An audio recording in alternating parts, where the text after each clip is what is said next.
akan mempresentasikan tugas video dengan mata kuliah Hukum Pidana Umum yang berjudul Aspek Hukum Pidana dalam Kasus Penganiayaan Berat dengan dosen pengampu Dr. Marulina SMH, Prodi Hukum Fakultas Hukum Universitas Profesor Dr. Hazarim S. Bengkulu. Sebelumnya, perkenalkan, nama saya Yunis Kartigasari dengan NPM 23010177. Saya Zowitul Salsabila, NPM 23010176. Saya Trimutiara Sela dengan NPM 23010054. Perkenalkan, nama saya Dinda Permatasari dengan NPM 23010026. Perkenalkan, nama saya Reza Yulia Yunda dengan NPM 23010179. Baiklah, definisi penganiayaan berat. Penganiayaan berat adalah tindak pidana yang dilakukan dengan sengaja untuk menimbulkan luka berat pada tubuh orang lain. Definisi ini tidak secara eksplisit diatur dalam undang-undang, tetapi dapat dipahami dari pasal 354 dan pasal 355 KUHP, di mana pada pasal 354 KUHP mengatur tentang penganiayaan berat yang dilakukan dengan sengaja. Dan pasal 355 KUHP mengatur tentang penganiayaan berat yang dilakukan dengan rencana terlebih dahulu atau berencana. Menurut jurisprudensi dan doktrin hukum, penganiayaan berat merupakan perbuatan yang dilakukan dengan sengaja dan menimbulkan rasa sakit, luka atau merusak kesehatan orang lain. Akibatnya tidak hanya merugikan fisik, tapi juga psikologis dan emosional korban. Yang membedakan penganiayaan berat dengan penganiayaan biasa adalah akibat yang ditimbulkan. Dalam penganiayaan berat, akibat yang terjadi adalah luka berat. Nah, apa yang dimaksud dengan luka berat? Berdasarkan pasal 90 KUHP yang termasuk kategori luka berat adalah jatuh sakit atau mendapat luka yang tidak dapat diharapkan akan disembuhkan kembali dengan sempurna. Selanjutnya, tidak mampu lagi terus-menerus untuk menjalankan jabatan atau pekerjaan pencaharian. Selanjutnya, kehilangan salah satu panca indera. Mendapatkan cacat berat, misalnya lumpuh, dan lain-lain. Menderita penyakit atau kehilangan daya pikir lebih dari 4 minggu. Gugur atau matinya kandungan seseorang perempuan. Selanjutnya, unsur-unsur penganiayaan berat. Secara umum, unsur-unsur tindak pidana penganiayaan berat dapat dibagi menjadi dua, yaitu subjektif dan unsur objektif. Unsur subjektif. Unsur ini berkaitan dengan niat atau sikap batin pelaku, yaitu kesengajaan atau dolus, di mana pelaku harus memiliki niat atau sengaja untuk melukai berat orang lain. Ini berarti pelaku sadar akan perbuatannya, akibat yang ditimbulkannya, dan konsekuensi hukum dari perbuatan tersebut. Niat ini harus ditunjukkan untuk menimbulkan luka berat, bukan sekedar melukai biasa. Selanjutnya, unsur objektif. Unsur ini berkaitan dengan perbuatan dan akibat yang nyata terjadi, yaitu perbuatan adanya tindakan nyata dari pelaku yang dapat dikategorikan sebagai penganiayaan. Contohnya seperti memukul, menusuk, menyiksa, atau melakukan kekerasan fisik lainnya. Dan akibat, yaitu perbuatan tersebut harus mengakibatkan luka berat pada korban sesuai dengan kriteria luka berat yang diatur dalam pasal 90 KUHP. Kategori atau jenis penganiayaan berat. Yang pertama, ada penganiayaan berat biasa. Pasal 354 ayat 1 KUHP merupakan penganiayaan yang menimbulkan luka berat pada korban. Luka berat diartikan sebagai luka yang membahayakan nyawa, hilangnya suatu panca indera, lumpuhnya anggota tubuh, cacat permanen, gangguan mental, atau psikis berat akibat penganiayaan. Contohnya seperti seseorang memukul kepala orang lain dengan benda tumpul sehingga korban mengalami pendarahan otak atau kebutaan. Yang kedua, penganiayaan berat yang dilakukan dengan rencana. Pasal 355 ayat 1 KUHP. Ini adalah bentuk penganiayaan berat yang dilakukan secara terencana, artinya pelaku telah memikirkan dan merancang perbuatannya terlebih dahulu sebelum melakukannya. Seperti contohnya, seseorang dengan sengaja merencanakan untuk menyiramkan air keras ke wajah korban sehingga menyebabkan cacat permanen. Yang ketiga, penganiayaan berat yang mengakibatkan kematian. Pasal 354 ayat 2 KUHP. Jika akibat dari penganiayaan berat tersebut korban meninggal dunia, maka pelaku diancam dengan pidana penjara yang lebih berat. Contoh, korban yang dipukul dengan keras di dada mengalami kerusakan organ vital dan meninggal dunia. Yang keempat, penganiayaan berat yang direncanakan dan menyebabkan kematian. Terdapat pasal 355 ayat 2 KUHP merupakan bentuk kematian atau bentuk paling berat dari penganiayaan dilakukan dengan rencana menimbulkan luka berat dan berakhir dengan kematian korban.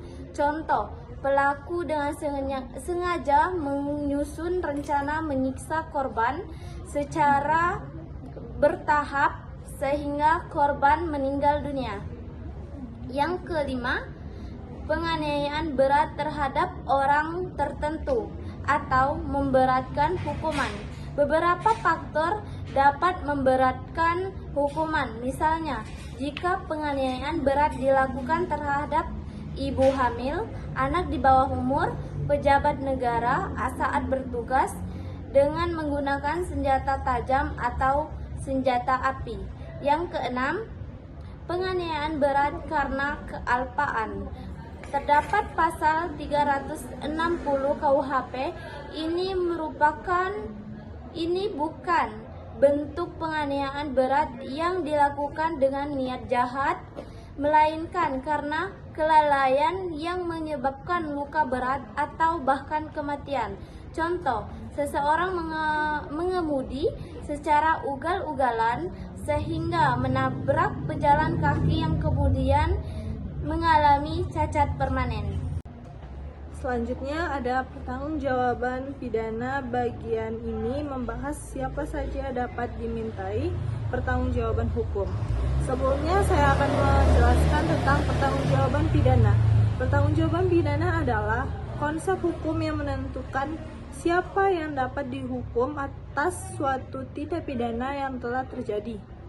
Ini tidak hanya melihat apakah suatu perbuatan pidana telah dilakukan, tetapi juga apakah pelaku memiliki kesalahan atau kemampuan bertanggung jawab atas perbuatannya. Secara umum, yang dapat dimintai pertanggungjawaban pidana adalah ada dua. Yang pertama, orang perseorangan atau manusia. Setiap individu yang melakukan suatu tindak pidana dapat dimintai pertanggungjawaban pidana. Namun, ada beberapa syarat yang harus dipenuhi agar seseorang dapat dipidana, yaitu telah melakukan tindak pidana, ada perbuatan yang sesuai dengan rumusan tindak pidana dan undang-undang asas legalitas. Perbuatan ini bisa berupa perbuatan aktif maupun pasif atau kelalaian. Yang kedua, adanya kesalahan, sengaja atau alpa. Pelaku harus memiliki sikap batin yang dapat dicela. Ini berupa kesengajaan dan kealpaan. Yang kedua, korporasi badan hukum. Dalam perkembangan hukum pidana modern, korporasi juga dapat dimintai pertanggungjawaban pidana. Meskipun pada awalnya kitab Undang-Undang Hukum Pidana KUHP yang lama hanya mengenal manusia sebagai subjek hukum pidana. Banyak undang-undang di luar KUHP atau undang-undang khusus yang memungkinkan korporasi dipidana, terutama dalam kasus-kasus seperti tindak pidana ekonomi, lingkungan, atau korupsi. Saksi pidana pemberatan dalam aspek hukum pidana dalam kasus penganiayaan berat. Saksi pidana pemberatan dalam aspek hukum pidana pada kasus penganiayaan berat merujuk pada penambahan hukuman karena adanya keadaan tertentu yang memperberat kejahatan yang dilakukan. Dalam konteks penganiayaan berat, hal ini diatur dalam Kitab Undang-Undang Hukum Pidana KUHP, khususnya pasal 354 KUHP. Penganiayaan yang mengakibatkan luka berat diancam pidana penjara paling lama 8 tahun.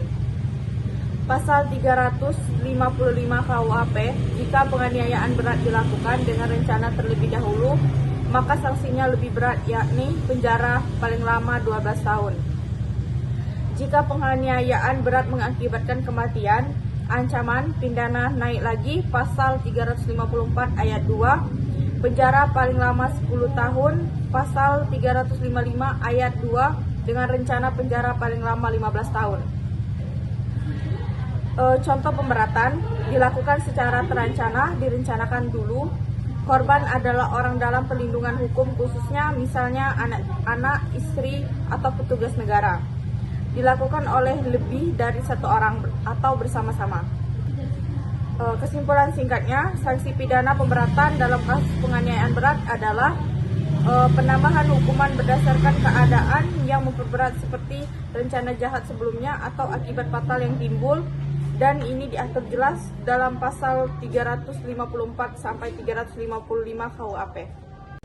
Aspek pembuktian dalam proses peradilan. Aspek pembuktian adalah jantung dari setiap proses peradilan.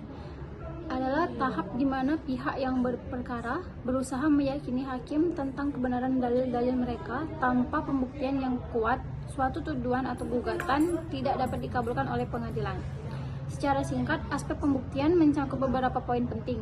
1. Tujuan pembuktian. 2. Alat bukti, keterangan saksi, surat, petunjuk, keterangan ahli, keterangan terdakwa atau para pihak, beban pembuktian, kekuatan pembuktian, sistem pembuktian positif hakim terkait pada alat bukti yang sah secara hukum. Sistem pembuktian negatif, hakim tidak hanya terikat pada alat bukti yang sah, tetapi juga harus memiliki keyakinan. Sistem pembuktian bebas, hakim bebas menilai alat bukti tanpa terikat pada aturan tertentu, jarang diterapkan sepenuhnya. Sistem pembuktian menurut undang-undang secara terbatas, kombinasi dari berbagai sistem, di mana hakim terikat pada alat bukti yang sah tetapi juga harus memiliki keyakinan.